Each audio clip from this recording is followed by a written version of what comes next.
Assalamualaikum warahmatullahi wabarakatuh. Apa kabarnya nih kawan-kawanku semua, teman-temanku semua ya kan? Semoga kalian dalam keadaan sehat semua dan saya doakan sukses semua ya. Berjumpa lagi bersama saya secangkir kopi teman-teman ya. Harus selalu ada buat menemani kesempatan kali ini teman-teman.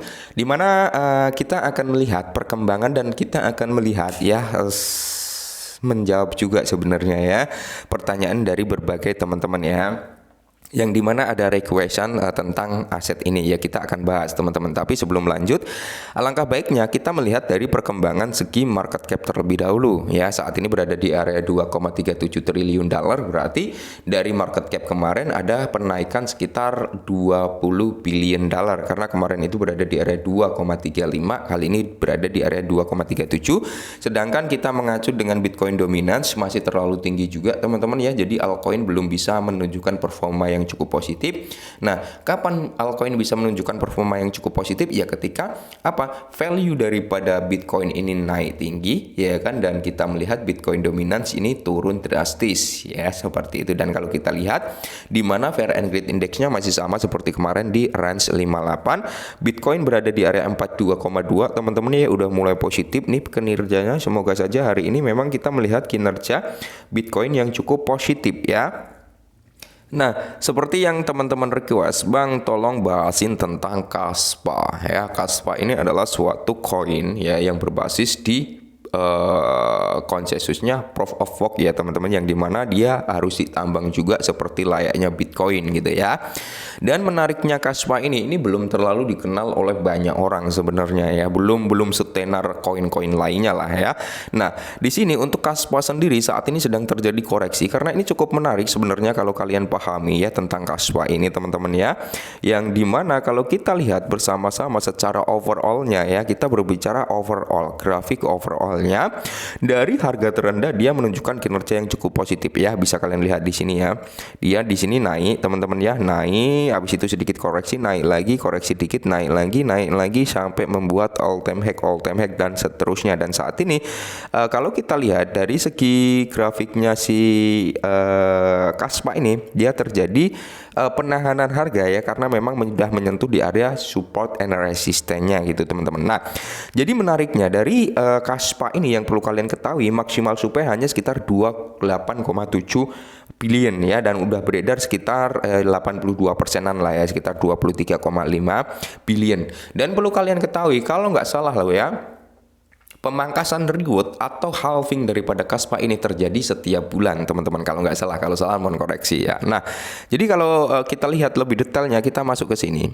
Nah, ini adalah tentang Kaspa di websitenya teman-teman. Bisa kalian lihat lah ya. Di sini kita nggak fokus ke hal lain, tapi kita fokus ke bloknya ya. Yang dimana kalau kita lihat teman-teman ya, ini konsensus yang diadopsi oleh Kaspa ini adalah blok dark teman-teman. Yang dimana kalau kita lihat blok waktunya 1 detik ya. Nah, visualisasi blok dark. Nah, ini teman-teman ya yang bisa kita lihat. Nah, saat ini kan tim Kaspa sedang mengembangkan 10 BPS-nya. Ini adalah 1 BPS teman-teman, di mana kecepatannya seperti ini. Nah, ketika nanti dia udah mendapatkan 10 BPS, ini akan semakin mantap jiwa teman-teman ya. Nah, di sini bisa kalian lihat ini menciptakan 1 blok per detik teman-teman. Mungkin nanti ketika 10 BPS dia akan menciptakan 10 blok per detik ya. Ini akan jadi lebih cepat lagi dan mantap jiwa lagi. Dan yang perlu kalian ketahui selain ini adalah, nah, dikutip dari Anders Usdorek ya teman-teman, dimana kalau kita lihat bersama-sama ya, Kaspa, katalis daripada Kaspa, karat di mainnet. Oke, standar KRC20 untuk mengaktifkan token pada jaringan Kaspa ya. Mungkin nanti akan seperti layaknya Ethereum waktu itu ya, banyak token-token baru yang mungkin akan bisa terlahir di jaringan Kaspa ya, seperti itu teman-teman ya. Dan 10 BBS jaringan utama, kemungkinan besar rumornya sih akan terjadi di bulan Juni atau Juli gitu teman-teman ya, untuk 10 BBS-nya. Peningkatan lebih lanjut BPS hingga akhirnya menjadi 100 BPS. Implementasi Darknik ya, rantai pertama yang akan disesuaikan dengan kecepatan internet. Implementasi kontrak cerdas juga, mantap jiwa ya. Nah, berikutnya dikutip dari Seth Hambers ya teman-teman, yang dimana dia memberikan 10 statement. Oke, Kaspa turun tapi jelas tidak keluar. Oke, 1 diluncurkan di pasar beruang, 2 belum melihat hiruk-pikuk pasar bullish, 3 3 masih belum terdaftar di Coinbase. 4 menggunakan konsensus Nakamoto. Nomor 5 adalah narasi Bitcoin zaman baru. Nomor 6 memecahkan trilema ya. Nomor 7 menggunakan protokol Ghost Duck. Nomor 8 peluncuran yang adil tanpa adanya ICO teman-teman ya.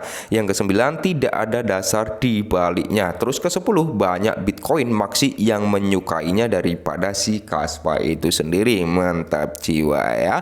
Lantas pertanyaannya, apakah Kaspa ini bisa masuk ke 10 besar bang? Kemungkinan besar sih seiring berjalannya waktu saya kira masuk. Kita tinggal menunggu ya kan implementasi daripada KRC20 ya untuk smart kontraknya, dan kita menunggu juga perkembangan BPS-nya teman-teman. Seperti itu, mungkin semakin tinggi BPS-nya akan semakin cepat pemrosesan bloknya teman-teman, dan kita akan melihat smart kontrak yang notabene itu bisa membawa ranah token-token baru untuk bisa berdiri di atas ekosistemnya Kaspa. Mantap jiwa ya.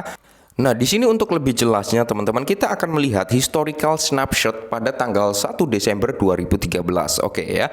Jadi pada tanggal 1 ya kan 2013 teman-teman, di mana ya kan di sini ada Bitcoin nomor besar pertama ke-1 ya. Nomor 2 itu diduduki oleh Litecoin, nomor 3 oleh XRP. Nah, seiring berjalannya waktu, ini pada tahun 2013 ya teman-teman ya.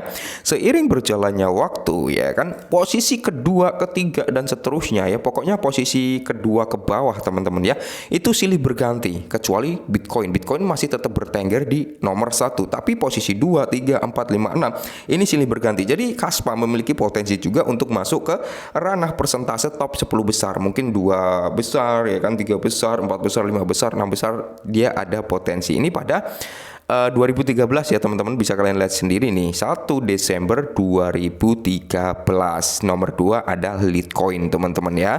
Dan kita lanjut lagi, di sini adalah historical snapshot pada 6 September 2015. Oke, 2015 teman-teman. Kalau kita lihat ya, pada tahun 2015 posisi kedua diduduki oleh siapa? XRP teman-teman ya. Posisi kedua diduduki oleh XRP. Posisi ketiga Litecoin dan Ethereum ini menduduki posisi keempat. Udah ada persilihan pergantian range kalau kayak gini teman-teman ya. Ini menandakan bahwasanya posisi kedua bisa tergantikan sewaktu-waktu, kecuali posisi pertama mungkin cukup berat ya, bahkan ya bisa dikatakan sangat impossible untuk menggantikan posisi Bitcoin. Cuman kalau kita mengacu pada posisi kedua, ketiga, keempat dan seterusnya, ini masih ada harapan untuk menggeser posisi tersebut. Ya cuman membutuhkan hal yang cukup besar untuk bisa menggeser posisi tersebut. Nah, pada tahun 2015 Ethereum menduduki peringkat keempat. Dan kalau kita lihat historical snapshot pada tanggal 25 Desember 2016, kita udah melihat Ethereum menduduki posisi kedua, teman-teman, dan sampai saat ini Ethereum masih menduduki peringkat kedua. Nah, di sini apa? Kalau kita compare dengan market cap Kaspa dengan market capnya Ethereum, itu akan menghasilkan kinerja harga Kaspa mengalami kenaikan beratus-ratus kali lipat, teman-teman, yang menandakan bahwasanya apakah iya bisa si Kaspa menduduki peringkat kedua? Ya sebenarnya nggak ada yang nggak mungkin gitu teman-teman ya.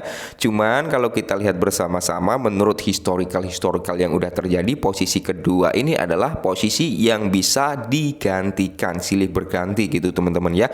Yang tadinya Litecoin posisi kedua, habis itu digeser oleh XRP posisi kedua, habis itu digeser oleh Ethereum. Saat ini Ethereum sampai saat ini masih di posisi kedua.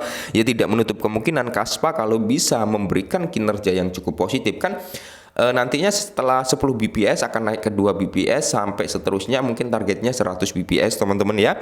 Dan dia akan mengeluarkan ya namanya smart contract juga, yang dimana agar apa, banyak token-token yang bisa berdiri di dalam ekosistemnya si Kaspa ya. Kayak Ethereum dulu ya, banyak sekali token-token baru yang terlahir di jaringan Ethereum. Nah, kurang lebih Kaspa nanti juga akan bisa seperti itu. Makanya kita ada harapan, mumpung harganya masih murah, kalau kalian ingin masuk ya tetap disclaimer terlebih dahulu sebelumnya ya, silakan gitu teman-teman ya.